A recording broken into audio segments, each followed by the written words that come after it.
क्या आपको भी लग रहा है कि पूरा साल निकल गया और अभी तक सिलेबस का एस भी नहीं पता, बैकलॉग्स का पहाड़ है और कॉन्फिडेंस ज़ीरो? रिलैक्स, आप अकेले नहीं हो। 4 महीने का वक़्त कम ज़रूर है, पर ये इतना है कि आप अपनी रैंक को नॉट क्वालिफाइड से टॉप इंजीनियरिंग कॉलेज तक ले जा सको। चलिए शुरू करते हैं। Stop scrolling. अगले 4 महीने आपकी लाइफ के सबसे ज़्यादा हाई इंटेंसिटी महीने होने वाले हैं। अगर आप 12 से 14 घंटे मेहनत करने का दम रखते हो, तो मैं आपको बताता हूँ, वो 20% सिलेबस जो आपको 80% मार्क्स दिलवाएगा। No fluff, only pure strategy. यह एक बेहतरीन रोड मैप है। 4 महीने का समय कम ज़रूर है, लेकिन सही रणनीति के साथ ये बिल्कुल मुमकिन है। 4 महीने में जेईई कैसे क्रैक करें? 4 महीने में जेईई क्रैक करना एक ऐसी चुनौती है, जिसमें सब कुछ पढ़ने के बजाय वही पढ़ने पर ध्यान देना ज़रूरी है, जो मायने रखता है। लगभग 120 दिनों के साथ आपके पास हाई वेटेज, अधिक अंक वाले विषयों को कवर करने और अच्छा स्कोर करने के लिए ज़रूरी एग्ज़ाम टेम्परामेंट विकसित करने का पर्याप्त समय है। मैं एक व्यवस्थित योजना के माध्यम से आपका मार्गदर्शन करूंगा, लेकिन पहले इस स्प्रिंट तेज दौड़ के सामान्य रोड मैप पर नज़र डालते हैं। 4 महीने का रोड मैप। महीना फोकस क्षेत्र। महीना एक हाई वेटेज चैप्टर्स और एनसीईआरटी बेसिक्स। महीना 2 शेष सिलेबस और गहन अभ्यास प्रैक्टिस।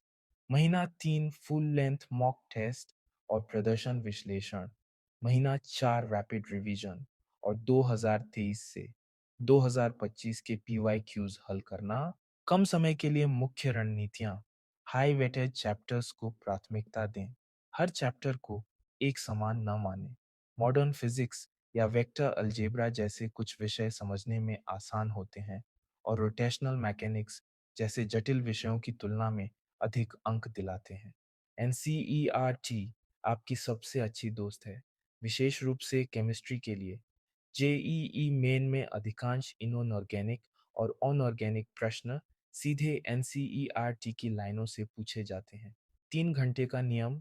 वास्तविक परीक्षा की अवधि की नकल करने के लिए 3 घंटे के ब्लॉक में पढ़ाई करें।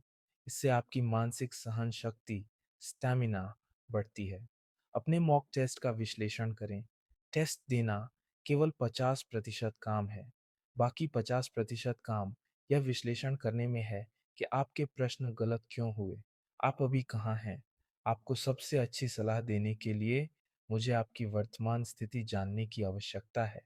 इससे हमें यह तय करने में मदद मिलेगी कि किन चैप्टर्स को पहले हाथ लगाना है। इनमें से कौन सा विकल्प आपकी स्थिति को सबसे अच्छी तरह दर्शाता है। The starter. The starter.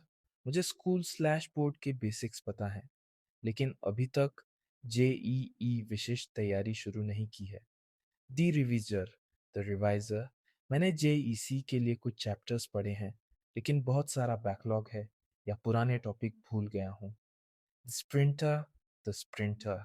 मुझे अधिकांश थ्योरी पता है, लेकिन मैं स्पीड और कठिन प्रश्नों को हल करने में संघर्ष कर रहा हूँ।